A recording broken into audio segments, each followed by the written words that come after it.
정말 끝이 없을 줄 알았습니다.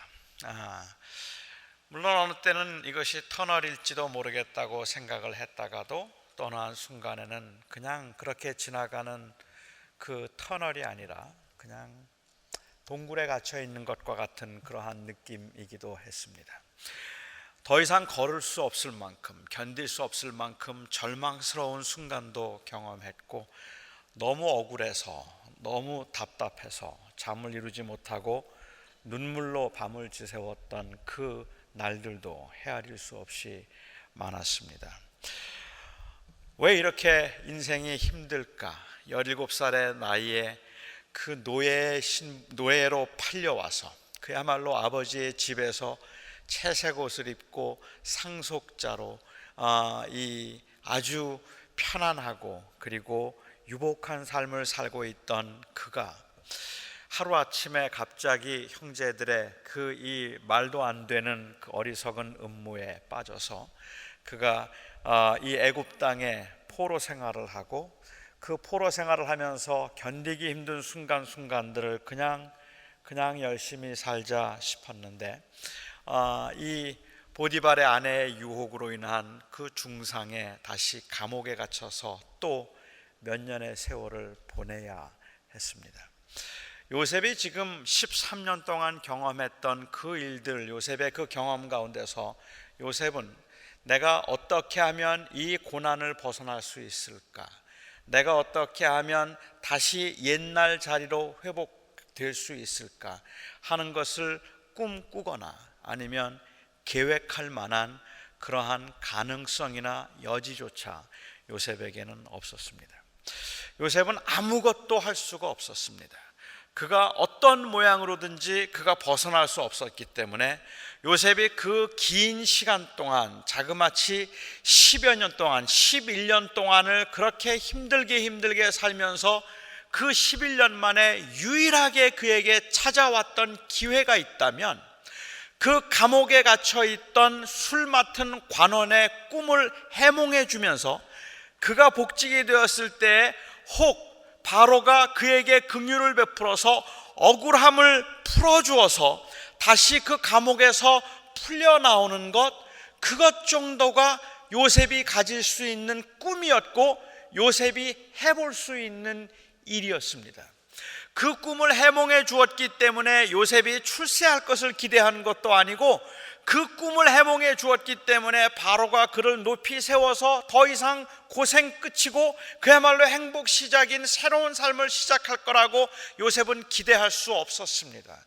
그냥 요셉은 그렇게 억울한 누명만 풀어줄 수 있다면 좋겠다는 그 말도 안 되는 그 유일한 그 희망, 그것 하나밖에는 그가 할 수 있는 게 아무것도 없었는데 그 희망마저 완전히 무산되고 말았습니다. 그 희망은 있어서 그래도 이 누명은 벗었으면 좋겠다는 생각했지만 술 맡은 관원 요셉을 새카맣게 잊어버리고 있었고 그 하루하루를 좋은 소식을 기다리던 요셉은 그렇게 절망 가운데 2년을 살아야 했습니다. 그러던 어느 날 갑자기 바로 왕이 그를 찾는다는 소식을 들었습니다. 그야말로 아무것도 없는 무일푼의 행여자가 남이 던져주는 밥을 먹으면서 그냥 던져주는 음식을 먹으면서 살던 그가 우연히 주어들은 그 복권에 당첨이 되어서 수천만 불을 얻었을 때 행운이 요셉이 경험하고 있는 이 행운에 비할 수 있을까요? 뭐 그런 행운입니까? 그야말로 갑자기 요셉에게는 뜻밖의 행운이 찾아왔습니다. 바로가 그를 찾는다는 겁니다. 그의 신분이 얼마나 궁색했든지 바로가 찾는다는 이야기를 듣고 요셉이 바로를 만나기 위해서 그가 할 수 있었던 일은 두 가지밖에 없었습니다. 수염을 깎는 것과 옷을 갈아입는 것. 옷을 갈아입고 수염을 깎는 것 말고는 그 임금을 아련하면서 자기를 치장할 만한 아무것도 그에게는 없었습니다. 그리고 바로를 찾아갔고 그 바로의 꿈을 해몽하고 바로에게 하나님이 주시는 대로 지혜의 말을 함으로 느닷없이 그야말로 뜻밖에도 그 바로와 그의 신하들이 그의 말을 좋게 여긴지라 그 자리에서 이 요셉은 애굽의 총리가 되었습니다. 노예였고 죄수였고 아무런 희망도 없이 살던 그가 어느 날 갑자기 애굽의 총리 최고의 자리로 급부상을 하게 된 것입니다. 요셉조차도 그 누구도 상상할 수 없었던 이런 엄청난 신분의 변화가 우리들에게 증명해 주고자 하는 그 사실이 하나 있다면 그것은 요셉의 계획이 아닌 하나님의 계획이었다는 것입니다. 요셉이 자기가 계획하고 자기가 뜻했던 것을 이루었던 것이 아니라 요셉조차도 상상조차 할 수 없었던 그 일을 하나님께서 하셨다는 사실입니다. 우리는 요셉을 보면서 요셉의 그 성실함, 요셉의 이 책임감, 요셉의 순결함 모두가 다 본받아야 할 일이라고 생각을 하고 요셉이 그렇게 성실하게 살았고 요셉이 그렇게 충성되게 일했고 요셉이 그렇게 하나님 앞에서 순결을 지켜서 하나님 앞에서 범죄하지 않으려고 노력했다는 것은 우리가 그야말로 크게 사야 할 만한 귀감이 되는 귀한 일이기는 하지만 우리는 그 요셉이 경험했던 요셉이 가졌던 성실함이나 아니면 요셉이 가졌던 그 하나님을 향한 헌신이 요셉으로 하여금 애굽의 총리가 되게 만든 그 원인이었다고 말해서는 안 됩니다. 그것이 바로 요셉을 바로 그렇게 급부상시킬 수 있었던 것이라고 하는, 요셉이 그렇게 된 데는 다 요셉 안에 이유가 있다고 하는 그러한 논리는 사실 창세기에서 우리가 볼 수 있는 논리가 아니기 때문에 그렇고 창세기에서 그 말을 하려고 하는 것이 아니기 때문에 그렇습니다. 요셉에게 벌어진 이 뜻밖의 일이, 그야말로 어느 날 갑자기 임했던 이 일이 어떻게 요셉의 성실함의 결과라고 말할 수 있겠습니까? 이건 마치 우리의 구원이 우리의 행위에 있지 아니하고 무조건적으로 우리에게 임한 감당할 수 없는 그 그리스도의 은혜로 임한 것과 다를 바 없이 요셉에게 어느 날 하나님의 그 놀라운 섭리가 어느 날 갑자기 찾아온 것뿐입니다. 요셉이 무엇을 해서 얻은 결과가 아니라 하나님이 하나님의 때에 하나님의 일을 시작하신 것입니다. 저는 여기서 한 두 가지만 좀 오늘 집중적으로 생각해 보고 싶습니다. 첫 번째로는 이 출세의 유혹입니다. 하나님을 섬김에 있어서 고난의 유혹보다 더 큰 유혹이 있다면 바로 이 출세의 유혹입니다. 고난 중에 넘어지지 않고 하나님을 온전히 바라보았던 사람들이 출세하면 넘어지는 경우들을 얼마나 자주 보는지 모릅니다. 그 긴 터널을 지나면서 너무 어둡고 너무 무서워서 하나님을 의지하고 하나님 없으면 못 살 것 같아서 그 하나님을 바라고 하나님을 부르짖으며 살았던 그 사람들이 정말로 힘들어서 너무 답답해서 눈물이 마르지 않는 그 삶의 현장에서도 하나님만 붙들고 살아가던, 하나님의 은혜를, 도우심을 구하던 사람들이 마침내 하나님의 도우심으로 그 긴 터널을 끝내고 났을 때, 다 지나고 났을 때 사람들은 그 자리에서 넘어지는 것을 우리는 참 자주 보았습니다. 그리고 우리도 스스로가 그런 것 같아요. 사람들이 고난의 유혹도, 하나님을 섬김에 있어서는 고난의 유혹도 큰 것이지만 고난보다 더 큰 것이 있다면 바로 출세의 유혹이라고 저는 생각합니다. 하나님은 한순간에 요셉을 최고의 자리에 올려놓으셨습니다. 요셉은 이제 완전히 전혀 다른 사람이 되었습니다. 여러분, 요셉이 이렇게 신분이 완전히 바뀌고 난 다음에 그 다음에도 겸손하고 그 다음에도 성실할 수 있었을까 생각하면 솔직히 저라면 좀 자신이 없어요. 그렇게 하기 어려웠겠다는 생각이 듭니다. 요셉이 애굽의 총리가 되고 난 다음에 사실 지난 13년 동안의 삶을 생각해 보면, 뭐 그 이전의 삶을 생각해도 물론 더 하겠지만 그냥 애굽에 와서 살았던 13년의 삶만 생각을 해 보아도 애굽이 총리가 되고 난 다음에 그의 머릿속에 스쳐가는 사람들 굉장히 많았을 것 같아요. 여러분, 요셉이 애굽의 총리가 되고 난 다음에 요셉을 제일 두려워한 사람이 누구였을 것 같습니까? 보디발의 아내 아니었겠습니까? 보디발의 아내는 무슨 심정이었을까요? 어떤 마음이었을까요? 자기가 그렇게 올가매어서 감옥에다 가두고 모함을 했던 그 사람이, 다른 사람은 몰라도 자기는 알고 요셉은 알아요. 그런데 요셉이 힘이 없어서 감옥에 갇힌 거예요. 이 보디발의 아내가 옳아서 갇힌 것이 아니라 요셉이 힘이 없어서 갇혔는데, 이제는 요셉이 막강한 힘을 가지고 보디발보다 높은 사람이 되었습니다. 저는 보디발의 아내가 정말 두려웠을 것 같아요. 또 요셉의 출세를 두려워했던 사람이 또 누가 있을까요? 저는 이 술 맡은 관원도 벌벌 떨었을 것 같은 생각이 들어요. 내가 어쩌다가 그걸 잊어버려갖고 지금 이렇게 저 사람이 높은 자리에 올라가게 되었을까? 그때 이걸 내가 그걸 잊어버렸으니 저 요셉이 나를 어떻게 할까? 아마 요셉을 볼 때마다 눈치를 보았을 것 같고, 언제 갑자기 자기를 해고시키는 그러한 말이 떨어질까 두려워서 아마 전전긍긍했을지도 모르겠습니다. 정말 수많은 사람들이, 13년 동안 요셉을 괴롭혔던 그 많은 사람들이 요셉의 출세 앞에서 너무 당황했을 거라고 생각합니다. 저라면 총리가 되고 난 다음에 제일 먼저 보디발의 집을 찾아갈 것 같아요. 보디발의 집을 찾아가서 다 불러드리고 보디발의 아내가 보는 곳에서 한번 찡긋 눈을 감아주듯이 아마도 한번 내가 가지고 있는 힘을 한번 과시해보고 싶은 마음 가질 것 같아요. 이 요셉이 그랬을까요? 요셉이 정말로 보디발의 아내에게 보복을 했을까요? 아니면 요셉이 그 얻은 권세로 술 맡은 관원이나 그동안에 그를 괴롭히고 자기를 학대하던 그 보디발의 집에 있던 식솔들을 요셉이 혼내주었을까요? 물론 성경에 기록되어 있지 않기 때문에 요셉이 그랬을지도 모르지만 적어도 우리가 알고 있는 요셉의 인격에서는 그럴 사람이 아니라고 저희는 생각합니다. 그가 그런 높은 자리에 올라가 있었지만 이 엄청난 그 변화에도 불구하고 성경이 보여주고 있는 그 요셉의 그 모습을 보면 그냥 일관성 있는 별로 다르지 않은 모습인 것을 우리가 볼 수 있습니다. 요셉은 바로의 꿈을 해석하고 난 다음에 그가 달라졌다는 것을 성경은 아주 장황하게 설명을 하고 있습니다.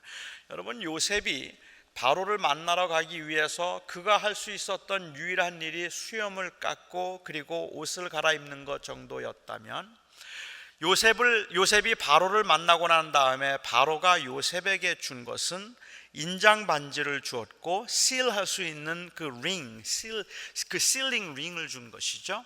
그래서 그 무엇이든지 도장을 찍으면 다 될 수 있는 권력을 그에게 주었고 금사슬을 목에 걸어 주었고 가장 좋은 옷을 입도록 해 주었고 버금수레, 임금 다음 사람이 타는 버금수레를 주어서 그가 지나갈 때마다 모든 사람들이 엎드리도록 했습니다.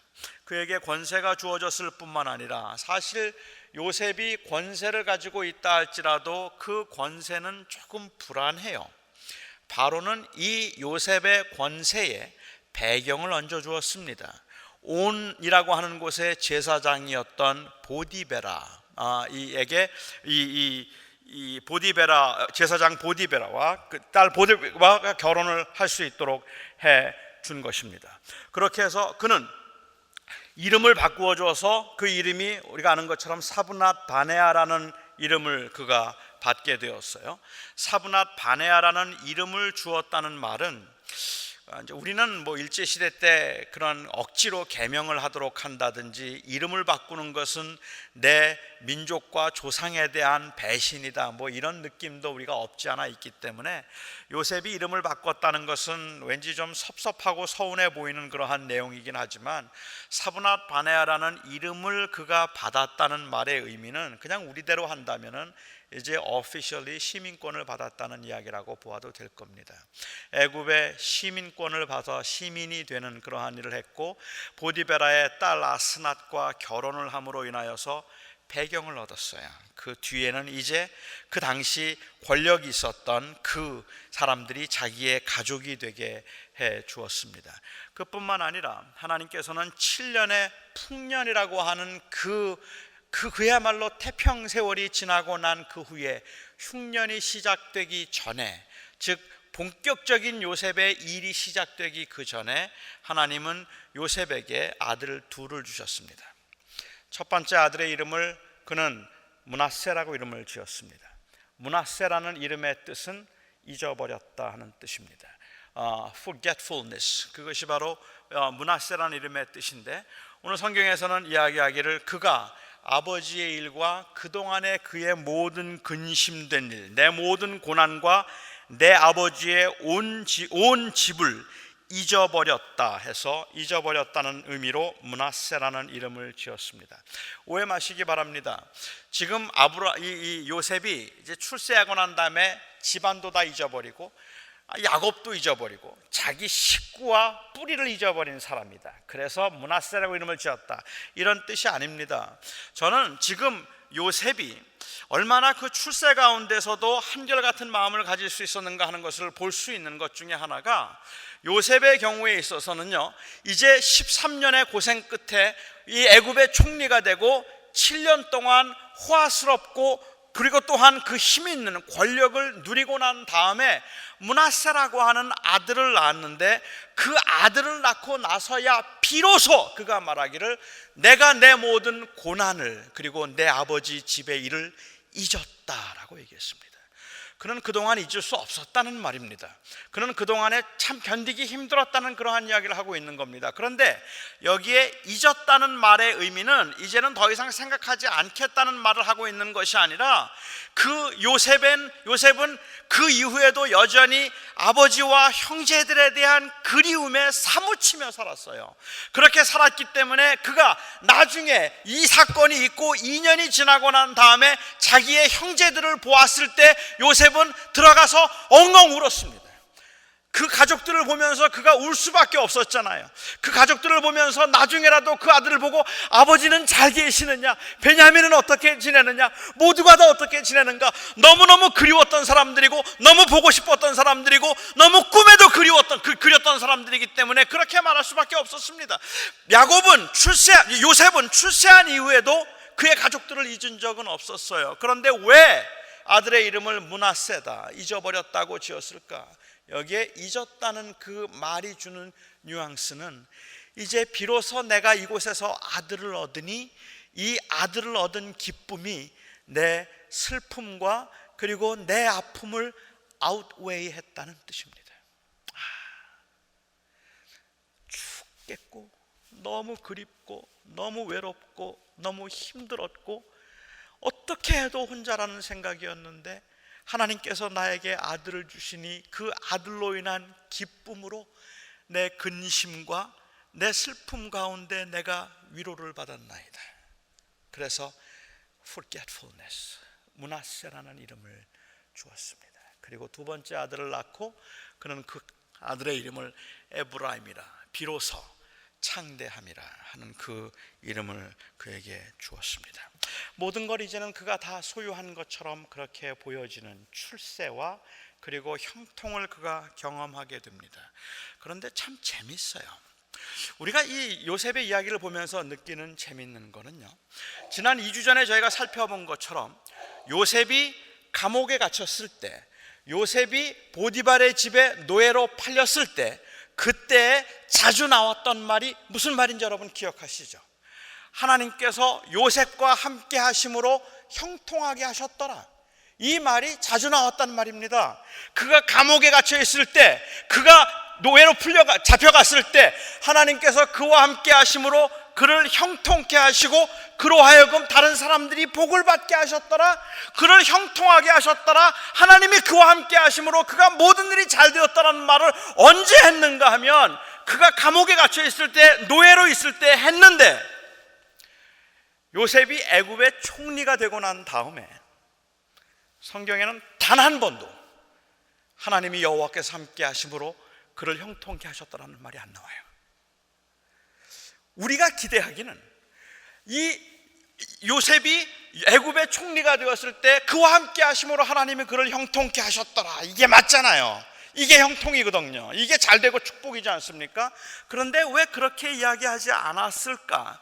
제가 생각할 때 그거는 뭐 그렇게 중요한 문제가 아닐 수도 있겠지만, 제가 생각할 때 지금 요셉의 출세를 놓고 우리가 보면서 요셉은 자기가 출세한 다음에 그것 때문에 하나님 앞에 넘어지지 않고 흔들리지 않았다는 것도 굉장히 중요하고, 요셉은 자기의 출세를 이제 내가 고생한 끝에 하나님께서 나에게 주신 복이라고 생각하지 않았다는 것이 무엇보다도 중요한 것이라고 저는 생각합니다.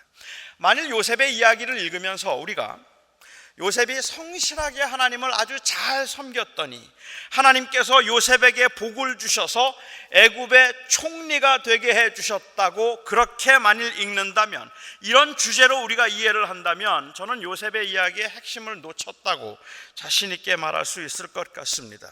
요셉의 이야기의 핵심은 어떻게 하나님의 복을 받아서 요셉이 출세했는가 하는 것이 아니라 하나님께서 어떻게 야곱의 자손을 건지시는데 요셉을 사용하셨는가 하는 것이 바로 이 요셉의 이야기의 주제이기 때문에 그렇습니다. 요셉에게 높이 세우셨을 때에도 그는 교만하지 않으므로 하나님의 선하신 뜻을 이룸에 순종했다 하면 정말로 귀한 믿음인 것을 인정해야 하겠지만, 요셉의 출세는 제가 보기에는 어떤 경우에도 그것은 결과가 아닌 수단입니다. 요셉의 출세는 그가 어떻게 해서 그 일에 이르게 되었는가 하는 그 인생의 목적과 목표를 말하고 있는 것이 아니라 하나님께서 요셉의 출세를 어떻게 사용하셨는가 하는 그 과정을 말하고 있다는 말입니다. 이건 엄청난 차이가 있는 말이라고 저는 생각해요. 요셉이 지금 우리가 요셉의 이야기를 읽으면서 보세요. 요셉이 이렇게 여자에게 넘어가지 않고 이렇게 최선을 다해서 충성스럽게 살더니 하나님께서 요셉에게 복을 주셔서 요셉을 애굽의 총리로 삼으셨습니다. period. 이쯤 되면 요셉의 총리가 된 것은 요셉의 행위의 보상입니다. 이것은 요셉이 잘해서 받은 보상이에요. 여러분, 보상은 누리면 됩니다.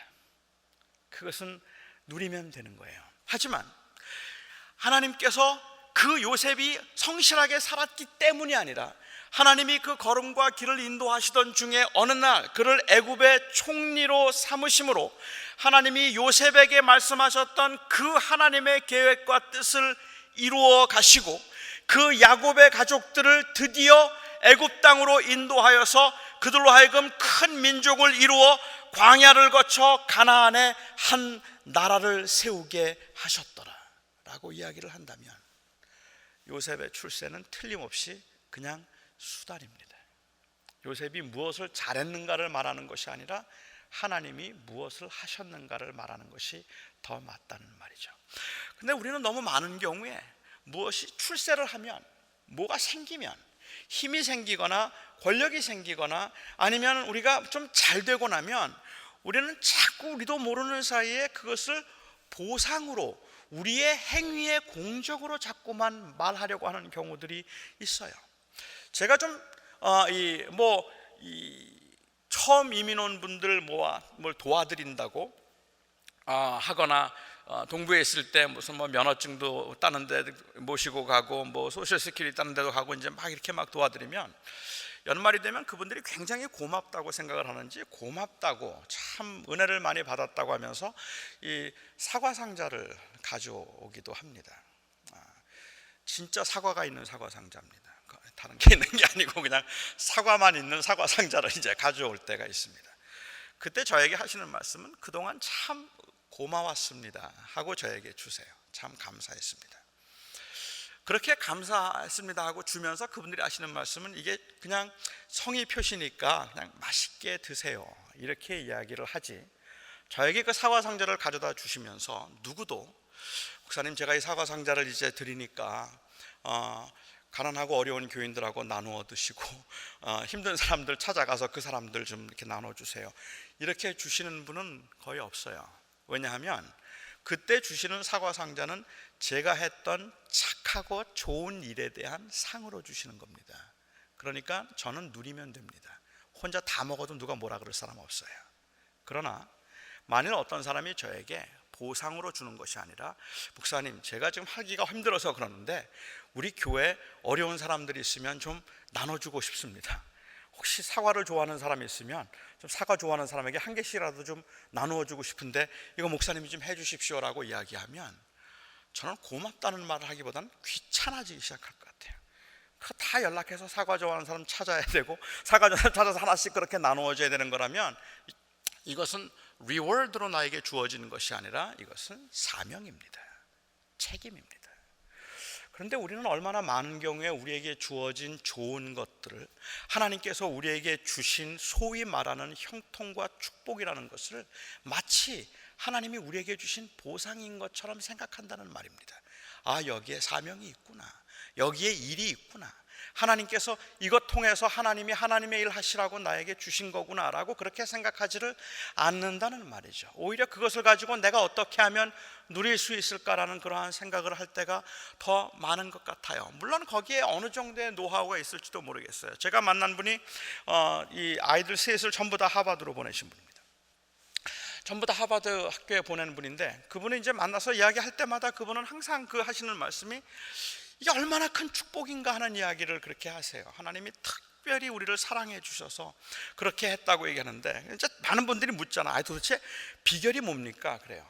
비결이 뭡니까? 그러면 그분이 늘 이제 하셨던 말씀이 뭐 매일 아침 큐티하고 뭐 기도하고 이제 그런 말씀이에요. 근데 저는 그런 얘기 들을 때마다 이제 조금 마음이 좀 불편하거든요. 왜냐하면 그 기도하고 좋은 데가 안 간 아이들 제가 너무 잘 알고 있기 때문에 그 아이들은 그러면 그거 어떻게 되는 겁니까? 그래서 제가 이제 형 좀 마음이 좀 불편해요. 그래서 제가 한 번은 대면을 해야 되겠다는 생각이 들어서 제가 그분에게 대면을 하고 이야기를 했습니다.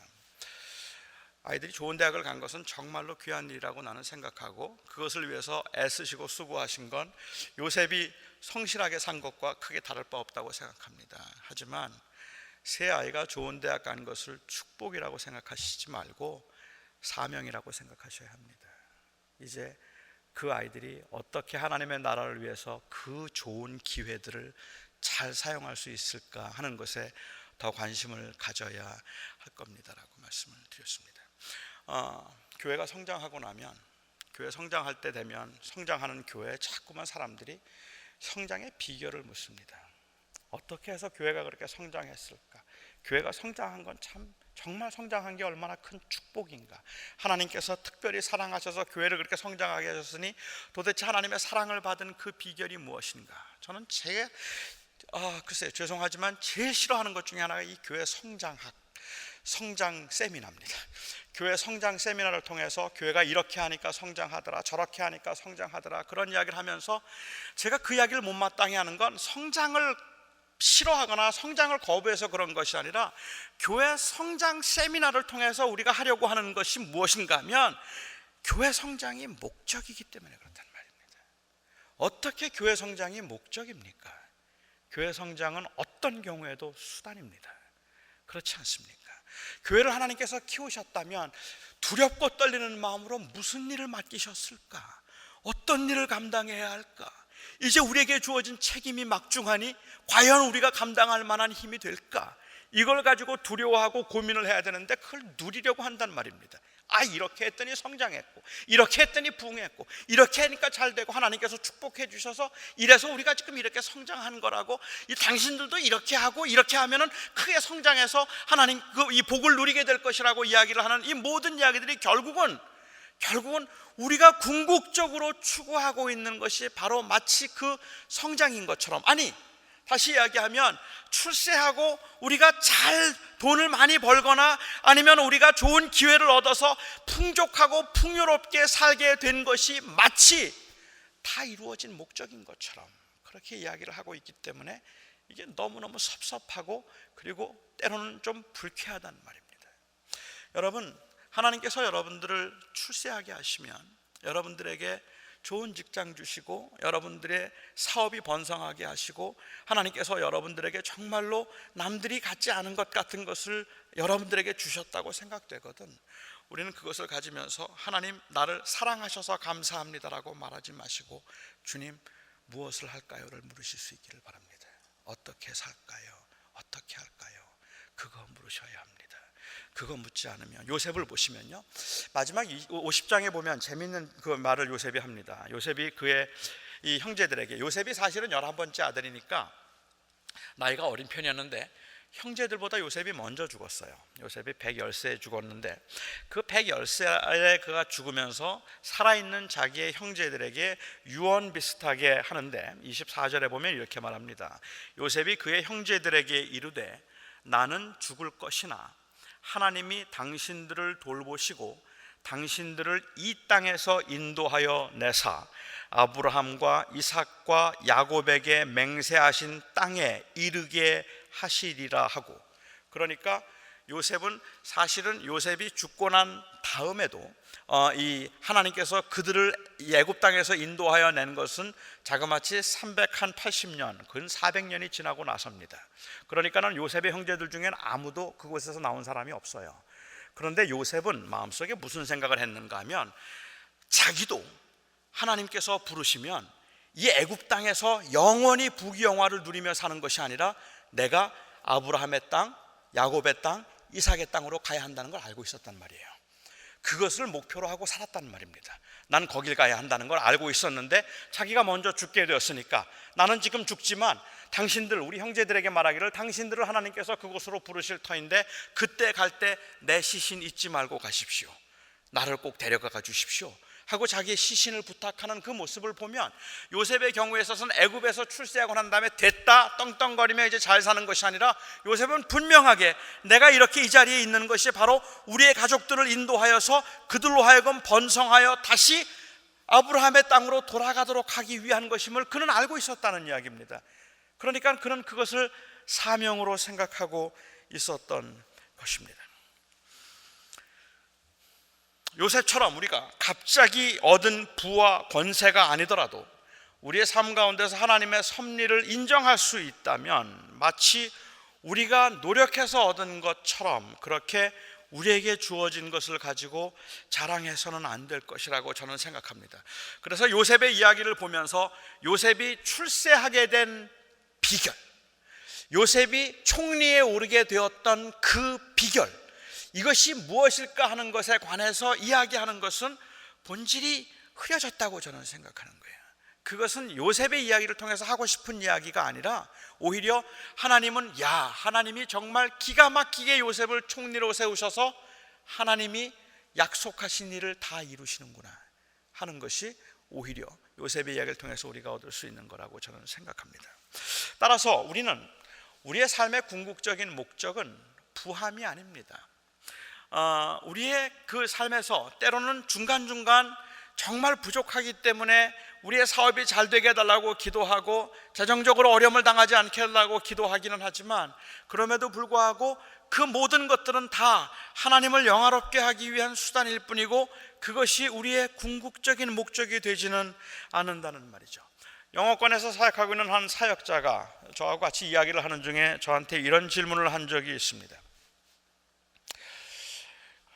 그 친구의 저에게 했던 질문의 의도는 요셉의 총리가 되었다는 요셉의 그 출세가 만일 궁극적인 목적이었다면 출세한 요셉에게는 뭐라고 설교를 해야 되느냐, 이제 이런 내용인 것 같아요. 근데 그가 했던 말은 너무 모든 게 다 편안하고 풍족해서 하나님이 필요하지 않다고 생각하며 교회에 다니는 교인들에게 어떻게 하나님의 사랑과 복음의 필요성을 전해야 합니까? 하는 것이 그 젊은 친구가 저에게 물었던 질문이었습니다. 다시 말하면 제가 섬기고 있는 이 교회, 그 영어권에 있는 그 친구들을 자기가 보면 그 친구들은 하나님이 필요 없대요. 너무 모든 게 다 형통해서 이미 30대 초반의 나이에 수십만 불의 연봉을 받으면서, 그러면서 좋은 집에서 이 미국의 모든 풍요로움을 다 누리고 살아가고 있는 미래가 확실하게 보장된 그 친구들, 이미 프로페셔널로 자리를 잡아서 그야말로 아주 인생을 누리며 살아가고 있는 그 젊은 친구들에게, 그래서 그냥 교회 오는 것도 소셜 라이프로 그냥 오게 되고 그냥 자기 인생의 성공을 마음껏 누리면서 그 컴플레이선스에 빠져 있는 그 친구들에게 도대체 어떻게 복음을 전해야 합니까? 하나님이 필요 없다는데 어떻게 하나님을 전해야 됩니까? 그게 그 사역자가 저에게 물었던 질문이었습니다. 여러분 어떻게 하시겠습니까? 결국은 그렇게 부자가 된다고 해도, 그렇게 모든 걸 소유해서 인생이 행복해지는 것이 아니고 결국은 인간은 죽음 앞에 그 모든 것들이 아무것도 아닙니다, 뭐 이런 이야기 해야 되는 건가요? 그런 이야기 해야 되는 건가요? 만약에 그런 이야기를 해야 되는 것이라면 저는 그게 복음이라고 생각합니다. 그런데 교회가 결국은 고난 중에 있기 때문에 더 그랬겠지만 그것을 말하지 않고 기복을 말했단 말입니다. 하나님께서 하나님 섬기면 복 주신다. 하나님 잘 믿으면 부자 된다. 하나님 잘 섬기면 그러면 하나님이 형통하게 해주신다. 그거 믿고 열심히 기도했고 그거 믿고 뜨겁게 신앙생활을 했어요. 그런데 이 사역자가 하는 말은 내가 지금 섬기고 있는 그 친구들은 이미 벌써 다 가졌다는 말이에요. 이들에겐 뭐라고 말해야 합니까? 기복에서는 그들에게 답이 없습니다. 그렇잖아요. 다 가졌는데, 이미 벌써 충분히 출세했는데. 아마도 그들에게 던질 수 있는 질문이 있다면 바로 그 영원한 하나님의 나라 때문에 당신이 가진 건 복받은 게 아니라 당신 그것 때문에 오히려 올무가 될 수 있다는 사실을 가르쳐야 될 것 같다는 겁니다. 그게 아니라 거기에 사명이 있다는 것을 알려주어야 한다는 말이죠. 어떻게 쓰느냐가 중요한 것이지 얼마를 어떻게 벌었느냐 하는 것이 중요한 것이 아니라는 사실을 우리가 가르쳐 주어야 한다는 말입니다.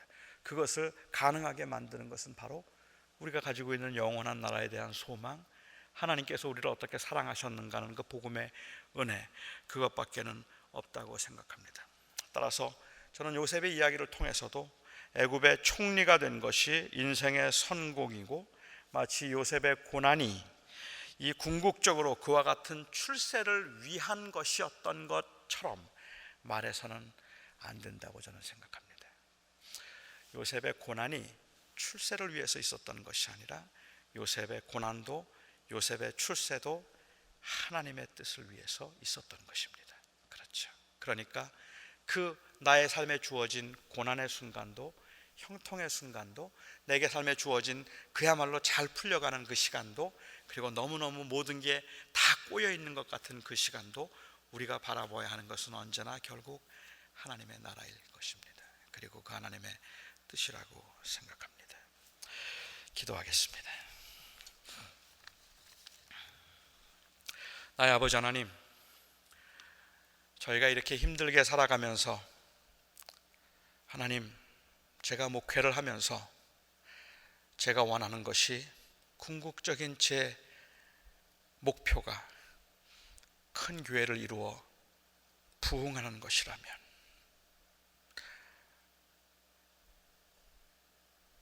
부흥했다 하는 순간 어찌 교만하지 않을 수 있고 어찌 태만하지 않을 수 있을까 싶습니다.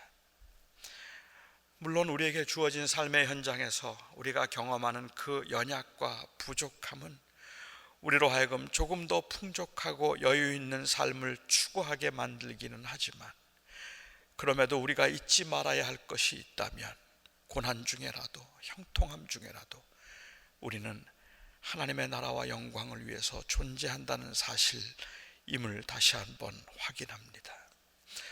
거룩하신 아버지, 요셉의 출세가, 요셉의 성공이 그의 인생의 끝이 아니라, 바로 목표 달성이 아니라 하나님의 뜻을 위한 그의 인생의 과정이었음을 저희로 하여금 배울 수 있게 하여 주시옵시고, 그래서 우리의 삶에서도 고난도 성공도 하나님의 나라를 위한 과정임을 결코 잊지 않는 저희가 되게 하여 주시옵소서. 예수님의 이름으로 기도하옵나이다. 아멘.